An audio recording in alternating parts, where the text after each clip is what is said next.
এইটো বহুদিন ধৰি আপুনি সংখ্যালঘু ৰাইজৰ হৈ মাত মাতি আছে, সংখ্যালঘু ৰাইজৰ সুখ দুখত আছে। আৰু অসমত যে সংখ্যালঘু ৰাইজৰ ওপৰত এনেকুৱা কিমান দিনৰ পৰা আৰম্ভ হৈছে আৰু কেতিয়া অন্ত পৰিব? চাওক, এই মানুহখিনি অবিভক্ত ভাৰতবৰ্ষৰ পূৰ্ব প্ৰান্তৰ যি সময়ত ৱেষ্ট বেংগলৰ পৰা এইখিনি মানুহক ব্ৰিটিছে আমদানি কৰিছিল। আজি যি অসম দেখা পাইছে, এই অসমটো এনেকুৱা ধুনীয়া অসম নাছিল, জংঘলে পৰিপূৰ্ণ আছিল। ইয়াত কালাজ্বৰ বিভিন্ন ধৰণৰ প্ৰাণী হেৰিৰ লগত আপোনাৰ যুদ্ধ কৰি এই মানুহখিনি আনি জংঘল চাফা কৰি শস্য উৎপাদন কৰিছে। কিন্তু প্ৰথমে এই মানুহবিলাকৰ ওপৰত 1950 চনত এটা সাম্প্ৰদায়িক দাঙ্গাত হাজাৰ হাজাৰ মানুহ এই অঞ্চলৰ পৰা তেতিয়াৰ পাকিস্তানলৈকে যাবলৈ বাধ্য হৈছিল। পিছত গভৰ্ণমেণ্টে একটা একৰ্ড কৰি কিছুমান মানুহক আকৌ ইয়ালৈ ভেগ কৰি আনিছিল। 50 চনৰ পিছত 60ৰ দশকত এই মানুহখিনি পাকিস্তানী নামত বিমলা প্ৰসাদ চলিহা গাইধামুৰীৰ ছবিৰ কংগ্ৰেছ যিটো আছিলে অসমত, এই বিমলা প্ৰসাদ চলিহা আজিৰ উচ্চতৰ কি অৱস্থা দেখিছে। তেতিয়া আমাৰ এলেকাৰ পৰা আজি বিভিন্ন অঞ্চলৰ পৰা মুছলিম অধ্যুষিত অঞ্চলৰ পৰা প্ৰায় এবাউট 6 লাখ মানুহক জমিয়তৰ ৰিপৰ্ট মতে 6 লাখ, কিন্তু গভৰ্ণমেণ্ট ৰিপৰ্ট মতে 3,42,000 মানুহক ইয়াৰ পৰা খেদিছিল। এইটো কংগ্ৰেছ শাসন বিমলা প্ৰসাদ চলিহাৰ পিছত যিমান গভৰ্ণমেণ্ট হৈছে, ইয়াতে কংগ্ৰেছৰ গভৰ্ণমেণ্ট হৈছে খালি 85ত। প্ৰথম ইয়াতে 85ৰ আগত আমাৰ 78ত গোলাপ বৰবৰুৱাৰ চৰকাৰ, 85ত প্ৰফুল্ল মহন্তৰ নেতৃত্ব এটা গভৰ্ণমেণ্ট হৈছিল। আৰু তাৰ পিছত ছেকেণ্ড টাইম আকৌ প্ৰফুল্ল মহন্ত টাউনলৈ আহিছিল। ইয়াত যিমান অত্যাচাৰ হৈছে, কংগ্ৰেছৰ শাসন আহিছে, মিয়া মানুহৰ ওপৰত এটা না ইছ্যুত হয় পাকিস্তানী নহয় সাম্প্ৰদায়িক দাঙ্গা, এনেকুৱা অৱস্থাৰ সৃষ্টি হৈছিল। কিন্তু ইয়াৰ অৱসান এতিয়াও ঘটা নাই।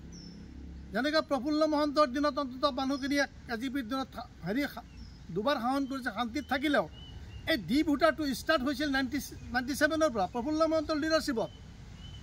হাজাৰ মানুহৰ, যাৰ কাৰণে আপোনালোকে জানে, সাংবাদিক জগতৰ মানুহ আমাৰ জিলা আমচুয়াৰ প্ৰতিবাদ কৰিছিল। তেতিয়া 20 লক্ষ মানুহৰ নাম ভোটাৰ তালিকাৰ পৰা বাদ পৰিছিল।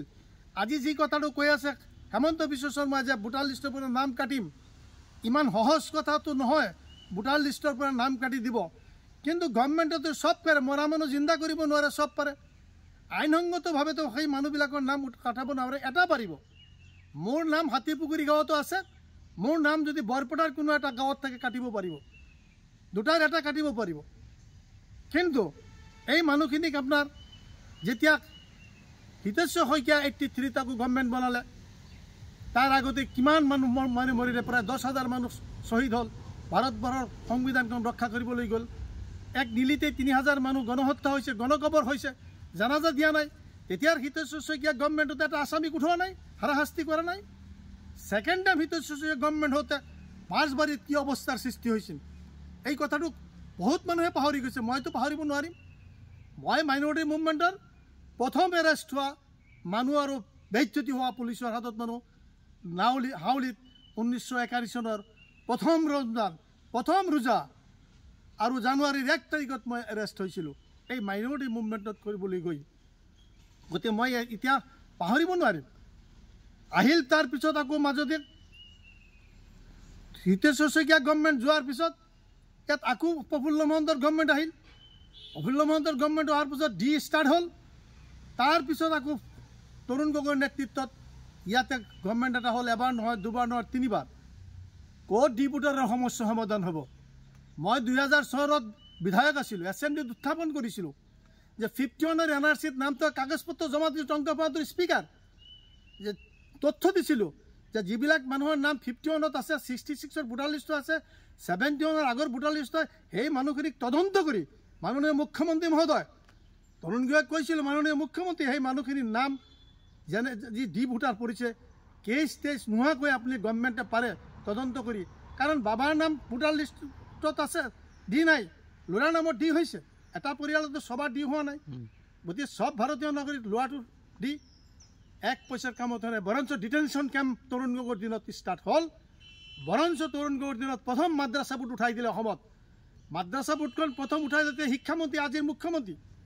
এখেতে বহুত ৰক্ষা কবচ শিকিছেতো তৰুণ গগৈৰ পৰা।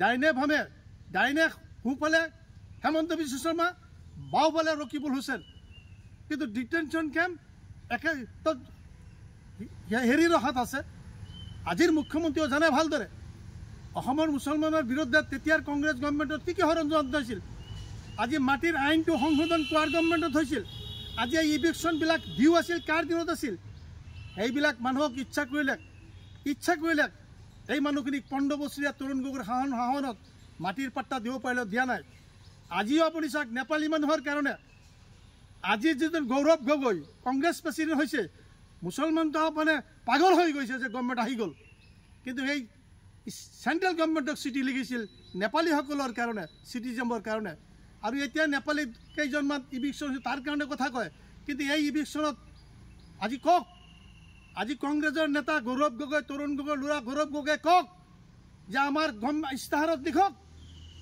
ঘোষণা দিয়ক যে আমাৰ গভৰ্ণমেণ্ট আহিলে এই মানুহখিনিক আমি পাট্টা দিম এই মানুহখিনিক ছেটেলমেণ্ট কৰিম আৰু ডিটেনশ্যন কেম্প আমি উঠাই দিম আৰু যিসকলৰ নামৰ ভাৰতীয় নাগৰিক নামৰ ডি এতিয়াও আছে সেইবিলাক দি আমি উঠাই দিম সেইবিলাক ইস্তাহাৰত আনিব পাৰিব সাহস আছে নাই এতিয়া ইভিকশ্যন হৈ আছে তাতে আমাৰ UDF কংগ্ৰেছ সব MLA মিলি 20-25 জন MLA আছে এজন MP আছে যেতিয়া ইভিকশ্যনে কিয় থিয় নহয় প্ৰতিবাদ কিয় নকৰে কিয় নাযায় তাত সোণাইবালি ইনচিডেণ্ট হৈছিল এইটো সকলোৱে জানে নগাঁও জিলা আমচুৱাইটো কৰিছিল মই ভৰমাত প্ৰফুল্ল মহন্ত ডাঙৰীয়া অসমৰ মুখ্যমন্ত্ৰী আছিল মই তেখেতৰ লগত মোকাবিলা কৰিছিলোঁ মোক ধৰিবলৈ গৈছোঁ মই প্ৰত্যেকটো কথাৰ জবাব দিব পাৰিছিলোঁ আৰু মই কিছুমান প্ৰশ্ন তাক কৰিছিলোঁ যে আপুনিও আন্দোলন কৰিছে